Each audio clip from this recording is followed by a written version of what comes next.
aquí vamos a hablar de la mediación en el aula. Dice, la humanidad solo existe porque hubo un proceso de mediación a lo largo de la historia. O sea, si no hay un proceso de mediación, es difícil que el aprendizaje sea significativo o que le podamos dar el sentido real a lo que estamos viendo. Es como el ejemplo que les daba ayer del auto. Yo puedo arreglar un auto, por ejemplo, puedo, de repente junto dos cables y se arregla el auto, pero sin entender lo que realmente hice. Y si nuevamente el auto falla y hago lo mismo, puede que eso no sea ahora el motivo de la falla. En cambio, si yo entiendo realmente qué le pasa al auto, lo puedo arreglar realmente. Aquí dice, originalmente el trabajo del profesor consistía en ser un mediador entre el contenido de una asignatura y el aprendizaje de su alumno, por lo que en la estructura de una unidad importaba esencialmente la interacción entre estos tres elementos, pero ahora tenemos más elementos, según lo que, esto es lo que se hablaba antiguamente, que estaba el profesor, la asignatura y el alumno. O sea, la única mediación que hacía el profesor era ser el transmisor solamente de los conocimientos, sin importar el alumno en sí, en qué nivel está, por ejemplo, qué es lo que necesita el alumno. Ese era el modelo tradicional, que por ejemplo, que es el típico modelo donde está la sala ordenada en torno al profesor. Yo no digo que utilizar este modelo sea malo, si obviamente sirve, pero muchas veces pasa que nosotros cambiamos el orden de la sala y el profesor se integra más dentro de la sala. O por ejemplo, ordenamos la sala en grupos de trabajo y el profesor en algún momento de la clase termina perdiéndose de estar adelante, porque se pasea por los grupos y va viendo cómo van avanzando los estudiantes construyendo su propio conocimiento, ¿ya? Pero el modelo tradicional, de hecho, antiguamente en las salas de clase, habían unas tarimas, no sé si alguien se acuerda o estuvo dentro de ese modelo, o la universidad de repente. A mí me pasó que habían unas tarimas, sobre todo en la universidad, no me acuerdo que en el colegio, donde el profesor quedaba más arriba para que él se pudiera ver aún más dentro de esta sala de clase y siguiendo más este modelo tradicional. Aquí dice, el maestro era el emisor de una serie de conocimientos que habían sido previamente seleccionados, codificados y valorados por él. O sea, el profesor toma las decisiones por sí mismo, sin analizar este contexto, por ejemplo, sin analizar al estudiante en sí, lo cual suponía una significatividad que no era discutible porque el profesor era casi Dios y no se le discutía lo que él decía. En la medida en que dichos contenidos fueran explicados claramente, se suponía que el aprendizaje de quienes los recibían estaba ok, o sea, no había problema. Si yo como profesor explicaba algo y encontraba que estaba claro, significaba que no había mayor problema.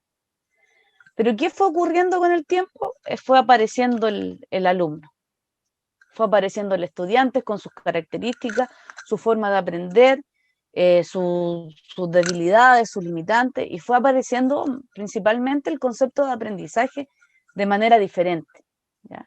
Empezó a darse cuenta que el ser humano no aprende simplemente porque le hablen de algo, sino que hay un montón de factores.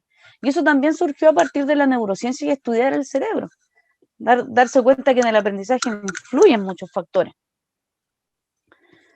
¿A qué pasa hoy en día? ¿Cuál es el rol del profesor hoy en día o de lo que se habla hoy en día? Que es diferente a lo que ocurría antiguamente.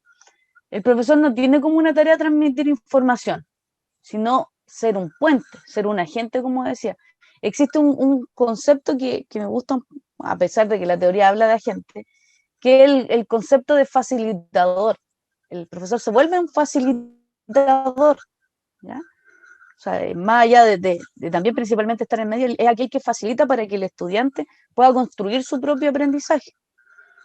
Y una serie de procesos individuales y socioculturales, cognitivos, emocionales, que darán como resultado aprendizajes válidos para el estudiante, por cuanto podrán ser valorados y aplicados en su realidad o un contexto de desarrollo. Porque, por ejemplo, yo le puedo decir muchas cosas a los estudiantes, pero si dejo que el estudiante lo aprenda por sí mismo, se vuelve mucho más valioso. Es casi como cuando uno le dice a los niños, a los hijos, no haga esto porque te va a pasar tal cosa. Ah, y le pasó y ahí aprendió. O lo típico que, por ejemplo, ¿por qué habla también tanto? Se habla en esta teoría del aprendizaje entre pares, de otros iguales, porque ocurre, y esto ocurre a nivel neuronal, a nivel cerebral, que cuando viene un otro igual a mí, o que yo lo percibo igual a mí, me dice algo, le tomo mayor sentido, mayor significado. Volviendo al tema de los hijos, le podemos decir, oye, esto te hace mal, no hagas esto, te hace mal. Pero viene un amigo y se lo dice, uy, le toma mayor atención. Porque eso es un fenómeno a nivel de neuronal. Me lo dice uno igual a mí, significa que algo que me podría pasar. Y sí le tomo atención, pero en fin, cosas que ocurren. El profesor hoy en día es un facilitador que solo interviene entre el niño, falta una S ahí, adolescente, perdón, y el aprendizaje cuando es necesario y coexperimentado con él. O sea, el profesor también aprende en este proceso. ¿Ustedes como profesores sienten que aprenden, por ejemplo, cuando están enseñando? Yo creo que a todos nos pasa que vamos aprendiendo, ya sea a mejorar nuestras prácticas o parece algo, no, aprendemos de los mismos niños o de los jóvenes. El profesor hoy en día es un profesor de un principio básico del desarrollo. El estudiante es el constructor de su propio aprendizaje. Es decir, lo que el alumno puede aprender solo no ha de ser explicado, pero sí mediado, damos la herramienta. El alumno de hoy, bueno, y también hay que analizar que en el contexto tradicional había un tipo de alumno que era el que escuchaba y qué sé yo, y que antiguamente el que no aprendía era castigado o era sacado del aula, pero ese era el modelo del estudiante antiguamente. Actualmente nuestros estudiantes tienen otro perfil. Si nosotros comparamos el modelo del alumno hace 20 años, es muy diferente a lo que nos encontramos hoy en día. Sí, quizás antiguamente estaban más dispuestos a obedecer órdenes, a estar más callados, más quietos. Actualmente tenemos el aprendiz moderno que es un poquito más inquieto, que busca saber más de las cosas porque tenemos mayor acceso a la información. No estoy diciendo que uno y otro sea uno bueno y otro malo, sino que tiene que ver con las características actuales. Antiguamente no había tanto acceso a la información. Por ejemplo, si yo quería saber de algo, tenía que ir a una biblioteca, y en la biblioteca el conocimiento que había a mano era súper limitado, porque muchas veces había un libro que yo quería y necesitaba y no estaba en esa biblioteca y hasta ahí no me llegué. Actualmente la información la obtenemos así. Y ese también es un peligro, porque también el tipo de información que podemos obtener puede ser verídica, puede no ser verídica, en fin. Pero tenemos este aprendiz moderno que tiene mucha información y que por ende quiere saber más, o sabe más, o puede obtener información, y que se esfuerza por seleccionar, organizar, evaluar, elaborar y construir sus propios aprendizajes. Y esto es también lo que nosotros mismos hemos ido construyendo como modelo de estudiante, que el estudiante que hace en el aula. Estos aprendizajes incluyen conceptos, principios, procedimientos, destrezas, estrategias, actitudes y valores, que es lo que les comentaba ayer del aprendizaje por competencia, que tiene el saber hacer, el saber ser y el saber interactuar con los demás.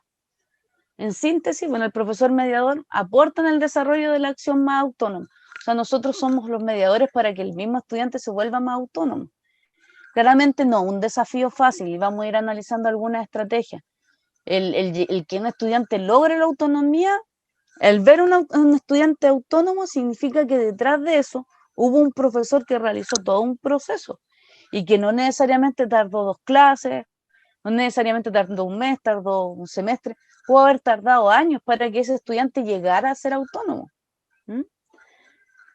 Porque vamos trabajando a partir de desafíos. Cuando el mediador es el profesor, pone en práctica estrategias de mediación y los vamos a ir viendo. Vamos a ir viendo cómo vamos a ir desarrollando también todo esto de las habilidades cognitivas a partir de la mediación.